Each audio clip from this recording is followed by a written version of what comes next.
तेज तेज बोलो। तो जी हम ये समझिए कि आप गायत्री उपासक हैं, गायत्री साधना करते हैं, तो हमको आप ये बताइए गुरु जी कि गायत्री साधना कब और कैसे करना चाहिए जिसमें से आत्मा में शांति उसका लाभ मिल सके। उसका लाभ मिल सके। जी बहुत सुंदर। प्रणाम।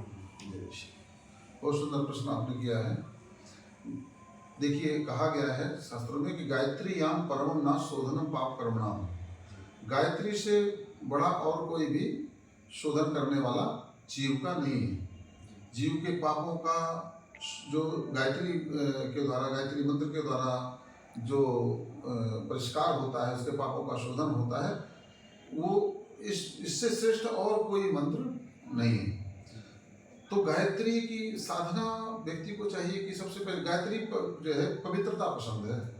गायत्री जो करता है, साधक होता है, उसको पवित्र होने का विशेष प्रयास करना चाहिए, शरीर से, मन से और अपने विचारों से, अपने आचरण से, अपने क्रियाकलापों से। और साधना की जहाँ तक बात आती है, गायत्री साधना ब्रह्म मुहूर्त में उठ करके व्यक्ति को करना चाहिए।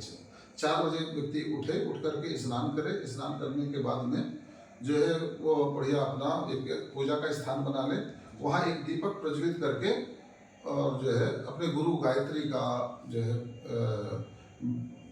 अक्षत पुष्प अर्पित करके, धूप दीप नैवेद्य चढ़ा करके और अब एक आसन बिछा करके वहाँ बैठ जाए और दीपक से कम 2-2.5 फीट की दूरी रहे और 2.5 फीट की दूरी के बाद में कलश के ऊपर दीपक जलाए, है ना, थोड़ा सा, ताकि वो ऊंचाई भी हो जाएगी।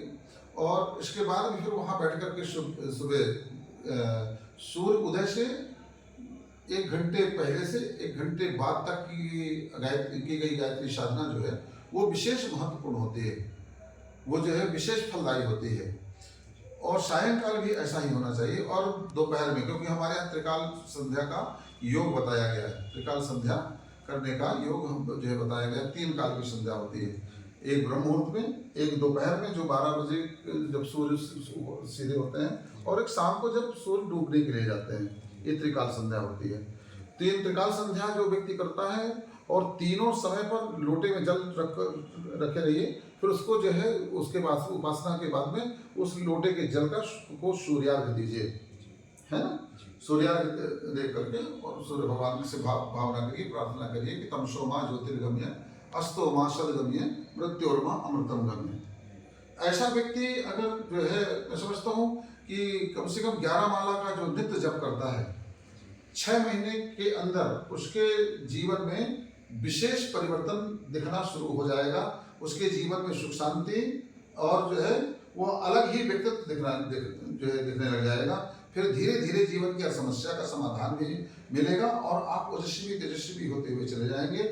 सूर्य की उपासना करने वाला, गायत्री की उपासना करने वाला गायत्री की तरह ही, सूर्य की तरह ही चमकने लग जाता है ना। तो ये उसका तरीका है साधना का, है ना। और इसको और तो बहुत सारी बातें हैं, मगर ये जो आपने कहा कब करना चाहिए और कैसे करना चाहिए, तो मैंने बताया कि जो है त्रिकाल संध्या करिए। अगर नहीं कर सकते तो 2 बार करिए, दोनों सुबह और शाम की। अगर दोनों भी नहीं कर सकते तो सुबह की साधना आपकी तो होना ही चाहिए। और सूर्य उदय से होने के 1 घंटे पहले आप उठ ही जाइए, उठ करके अपना स्नान ध्यान करके बैठ जाइए और जब करते करते ऐसी जगह पर बैठिए जहाँ की सूर्य उदित होते हुए आपको दिखे, सूर्य की रश्मियाँ आपके शरीर पर पड़े, तो और ज़्यादा उसका लाभ आपको मिलेगा। और उठ करके बड़ी कृतज्ञता के साथ, बड़ी श्रद्धा के साथ में, और 1 लोटा जल उसमें जो पीले अक्षत पुष्प लेकर के और सूर्य भगवान को उसको चढ़ाएं। तुलसी के गमला रख लें, कुछ भी ऐसा, उसमें पूजा जल हो, और 3 बार ऊपर जो है ओम सूर्याय नमः, आदित्याय नमः, भास्कराय नमः, ऐसे करके उनको प्रणाम करिए, है ना। ठीक है, बोले गायत्री माता की जय।